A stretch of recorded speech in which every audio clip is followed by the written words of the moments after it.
Imagine a world where authority creates opportunities for abuse, not necessarily because people seek power, but because of the situations they're thrust into. You believe this is a conspiracy?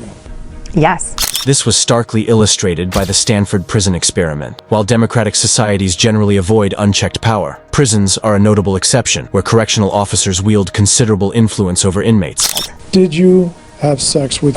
No, I did not. That allegation is false. In Texas, this dynamic came to a head with Charlene O'Banion, a female officer who faced serious allegations for misconduct with inmate Jacob Parker, revealing the critical need for vigilance in maintaining ethical standards behind bars. I feel like I just look at someone, I'm like, oh my God, I'm so fucking horny. No, of course, I only get horny for you. Rumors circulated among inmates about the relationship between O'Banion and Parker, prompting higher authorities to investigate. The male prisoner, aware of patrol schedules and camera blind spots, managed to engage in undetected physical contact with Parker. The case came to light when a former inmate, Justin Coker, tried to contact O'Banion on Facebook after his release, leading to suspicion and further scrutiny of her interactions with Parker. Detective Tom Lambert from the Montgomery County Sheriff's Office conducted the interview with O'Banion. Tried to contact me on Facebook, and he sent me a message and I blocked him on Facebook. We were notified of a possible improper relationship between you and Jacob Parker. So we're here for that. I just kind of wanted to talk to you about it and get your side of that story. Don't know anything about it. I mean, Do you know who I'm talking about? he's in Pod 6. Okay. I mean, he's just a trustee that we have, around, and Okay. Have you talked to him on any jail phone calls or anything like that? no. And where would you think that, this allegation would come from if there's nothing to it? Well, I had a feeling this was coming. So there was an inmate named Coker, Justin Coker. Okay. And he got out of here for I don't know what period of time, and he tried to contact me on Facebook, and he sent me a message and I blocked him on Facebook. And I guess one time Parker was going back to Equat to use the bathroom, and he was talking at the window with me, at Equat, because I was in Equat. He was talking through the window, and I guess Coker didn't like that, which I had no contact with him or anything. And I don't know why, he went up to, I don't know what was said between them, but he went up to Parker and said something, and then Parker ended up went back to the laundry, and Parker had told me that he had gone up to him and was like, don't talk to her, or something crazy like that. And I kind of just brushed it off. I was like, whatever, because he had already returned. He was out and then he returned. And when he was out, that's whenever he tried to contact me. So, but again, I never spoke to him or anything like that. And I mean, that was that. I didn't think anything of it. I'm just like, don't listen to him, and that was it. Okay. O'Banion initially denied any improper relationship, claiming she barely knew Parker, and suggesting Coker might have fabricated the allegations out of spite. However, unbeknownst to her, the detective already had damning audio recordings of her grave misconduct, ready to utterly demolish her later. I don't know exactly how it started, who it started from, but I was told that it was brought to somebody's attention, and then we looked at jail calls, and there's jail calls between you and Parker. And all that stuff's recorded.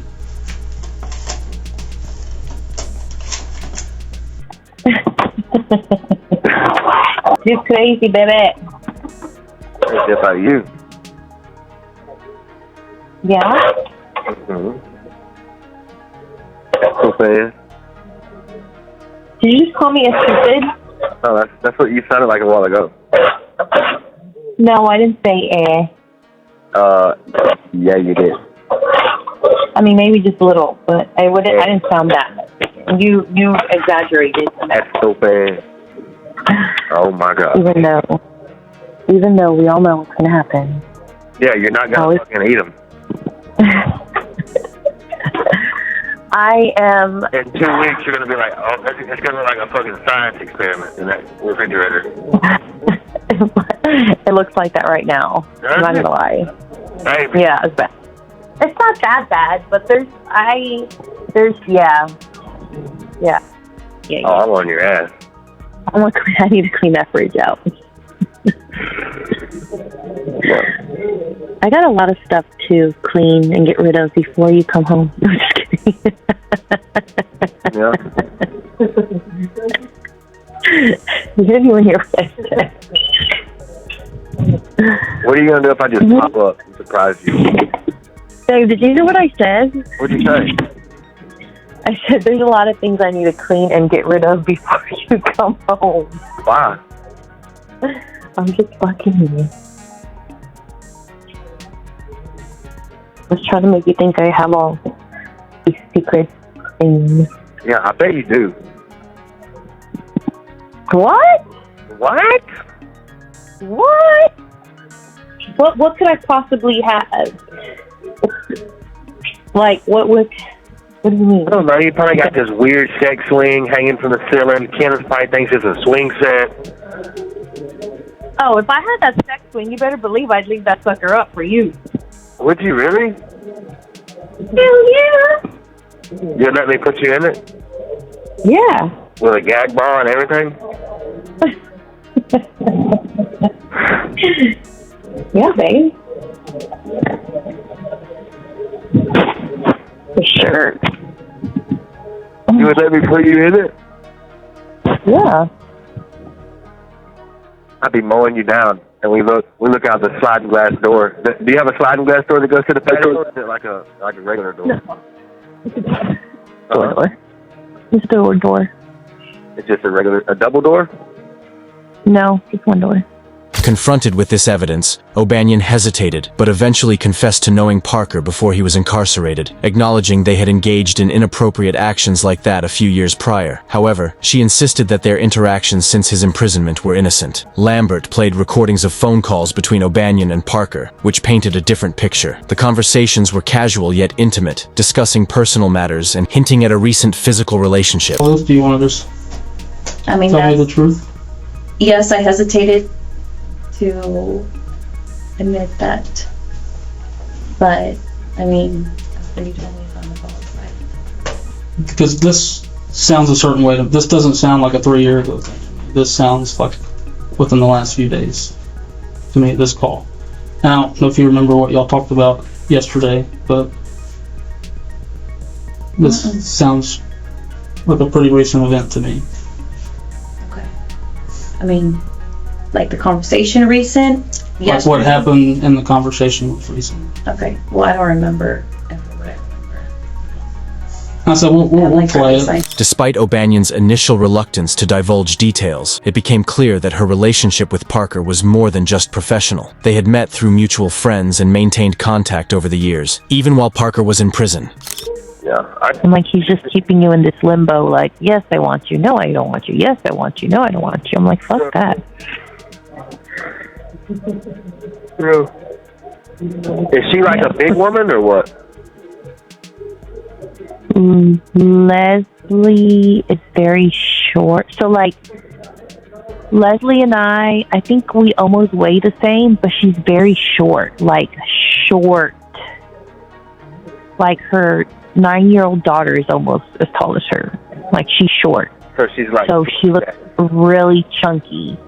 She looks way like if she was just maybe like 6 inches taller, like I don't feel like she would look as chunky, but she's just really short, and so she's just squished tall. She can be, yeah. I think that no matter what, you should always want to be in some kind of good shape. You know, at least for your, you know, your spouse or whatever. You know what I mean? Yeah. Yeah, my mom was always like that. You're not supposed to like just let yourself go and get comfortable. Like, Mm-mm. you know what I mean? Yeah. Yeah, you're supposed to. I mean, you're stuck with me regardless, but I Oh, want you okay. to like just. Girl. I just want you to look at me sometimes and be like, damn, my woman's fine. Fine as wine. Super fine. Super. Super. Oh, God. You are fine, baby. Hmm? You are fine. Yeah? Yeah. Fuck yeah. Fuck yeah. And you got a live ass fucking head game. Oh my god. It wasn't my best moments. I was just trying to get it done. Meh, meh. Are you in bed? Don't even get me thinking about that because it makes me so horny. Like just going back and thinking about Yeah. that. It gets you horny? Oh yeah. Yeah. I mean, you felt me. I was like soaking through my clothes. You like a, what is that word? Like when somebody just always like can get horny like at that, I guess that. Yeah. I get very horny very easy. Like I always want to have Not sex. good. Like that's not even, huh? Not good. I mean, it's not like I just like look at someone, I'm like, oh my god, I'm so fucking horny. No, like of course, like I only get horny for you. Oh, okay. You kind of see how that sounds from like my point of view. Like a more recent thing than 3 years ago. No. No? No. I've given a blowjob before, and that's what he was referring to. And it was not in the jail? No. So do you think this dude's really gonna cover for you? Like if I bring him in here and we start playing this and all that, you really think this dude's... Yeah. He's gonna tell you what I told you. Even after the recording was presented, she continued to deny her misconduct. Consequently, the second detective intervened to question her, and she confessed. So I just say that... Like what do you mean? Like like obviously there's something going on between us. Like do you mean like what do I need to tell you? Like there's something going on between us. I need to know hear? if y'all had sexual contact inside of this jail. No. Is what I'm trying to find out. No. So I've noticed one thing, and I want you to understand this about both of us. Both of us are veteran homicide detectives, okay? I've been doing this a while. All right? You seem to have blanks in your memory when we get to certain details, but you remember being groped in the blowjob from 3 years ago. I find that hard to believe, okay? This is your one chance to be honest with us. Yes. Once we get up and walk out and we're done, we're done. Yeah. And honesty is the only thing that's going to help you with us. Mm-hmm. So my advice to you right now is to be honest with us. Have y'all had any inappropriate contact with? Yes, I am being vulgar to get a point across. Yeah, no, it's not. None of that. Then what is it? I might have given him a blowjob in the back part of In the back part of the quad? Okay. How long ago was that? a few months ago. A few months ago? How long have you worked here? Since April. Since April this year? Mhm. Was he already here? He was right here. Okay. Do you know how long he's been here? Don't know. Okay. Not at the top of my head. So a few months ago, you gave him a blowjob in the back of B. Mhm. Correct. In the B quad, correct. Were there any other witnesses to it? Okay. No. I'm just wondering because Like people standing around while I'm... Well, you work days, right? Yes. Were you working days at the time? That's why I'm asking. Was anyone around? Because I mean, everybody's up in daytime. It's not like the jail's locked down. So how did this come to happen? Like, was he a floor worker, or how did that happen? How did y'all get to be alone? At that time, yeah, they had brought him from the pod to work. They brought him from a pod, and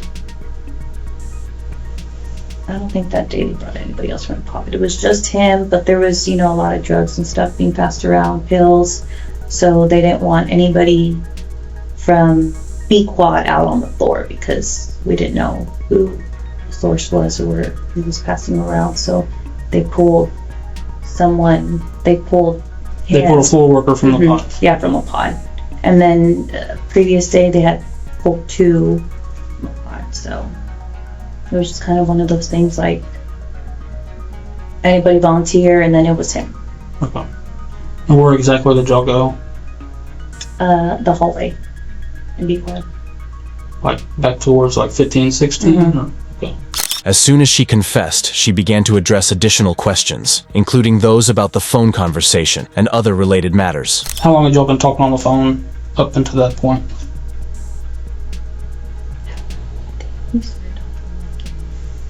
What month do you think this happened in? The ball Last job? month? Last month? Yeah. Is that the only day he Something came like to work in B-Quad? I think it was 2 days that he was in B-Quad. Okay. And like within a week. Did anything happen on the second day? And was this planned? Like, did y'all No. talk about this on the phone or No. anything beforehand? No, it wasn't pre-planned. It was just. Okay. Can you kind of go into detail of exactly like what and how it happened? Yeah, he was going to push cleanup into 15, 16.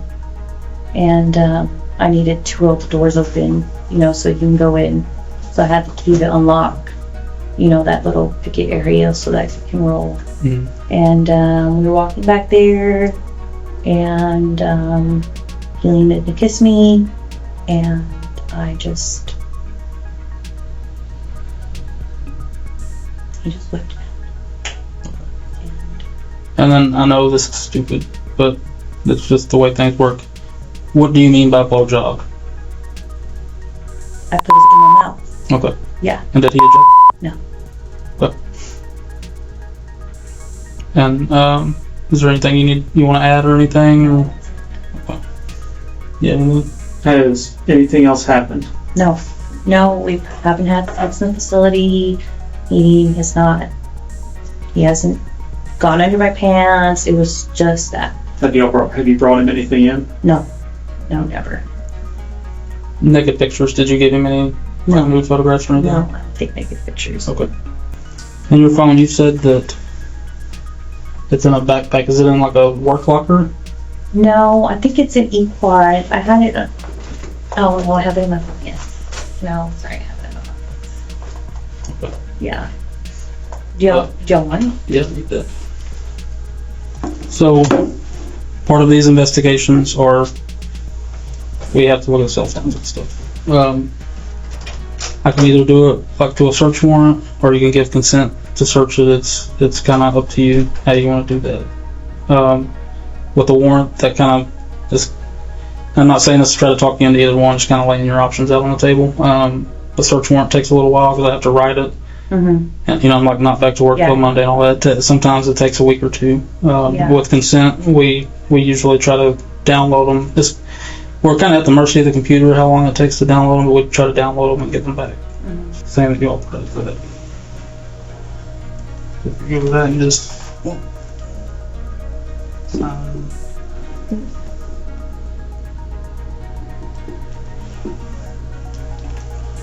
kind of the way this goes from here is we talk to the district attorney's office. They make the determination on charges and all that stuff. So I don't have an answer for you there on that right now.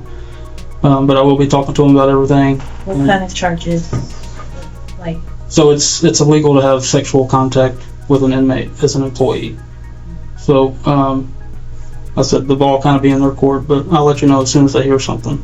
I mean, would I go to jail? That's up to the DA's office. But employment-wise, I will make some notifications and then we'll get the ball rolling on that stuff too, okay? So if you'll just hang tight for me in here for a little bit, I'm going to get some stuff squared away. So it's brought to my attention, you mentioned there have been some drug stuff in the jail. Do you have anything to do with that at all? No, absolutely not. I've never even smoked weed in my life. So I guess they have some evidence they've gathered, like the drugs, like the bag. Yes, I did find a bag of. And I don't think they're worried about the one today. I think there's been something going on before that. But would you be willing to consent to a DNA swab just so they can test that against that? Yeah, okay, cool. absolutely. And you know what? I already filled one out because that's the form I accidentally had. Oh, did remember? you? Yeah. Remember I'll take a drug test. Okay. I'll take all that. I've never done any of that or anything. So.